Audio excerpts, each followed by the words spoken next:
And How how did you get over that? Like, what did you do to be able to deal with those situations?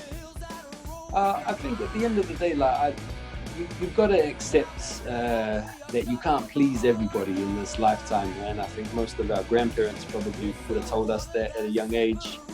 Uh, it just didn't seem so sage at the time, but yeah, man, like when I was a tour guide, I used to like put my heart and soul into these tours, and I used to try to like ring off these stories that people hadn't even heard about. So I used to try and like pride myself on having really solid historical and relative information that people could use when they're traveling to these places. So I used to kind of get my hopes up when people would fill in the evaluation form at the end of it and then critique me.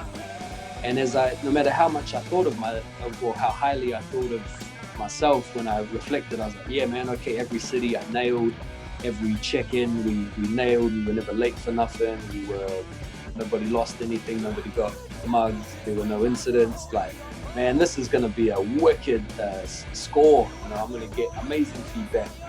And then I'd like open up the feedback and read after we'd like finished the tour, and then there'd be 2 or 3 people complaining about some air conditioner in some random hotel we stayed in, or yeah, some random crap. And then I just kind of came to realize that no matter how much I thought of how good I thought I was doing, I had to accept that man, not everyone's going to necessarily see it that way.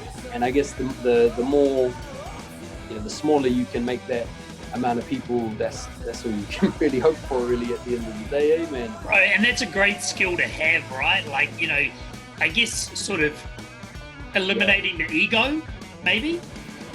Yeah, you've definitely got to let it go, man, and you've got to kind of, think a little bit outside your own ego in that one, and just kind of accept that, okay, maybe that person didn't like me as much as I thought, or whatever, and just be like, okay, no problem, like, all the best, like, crack on.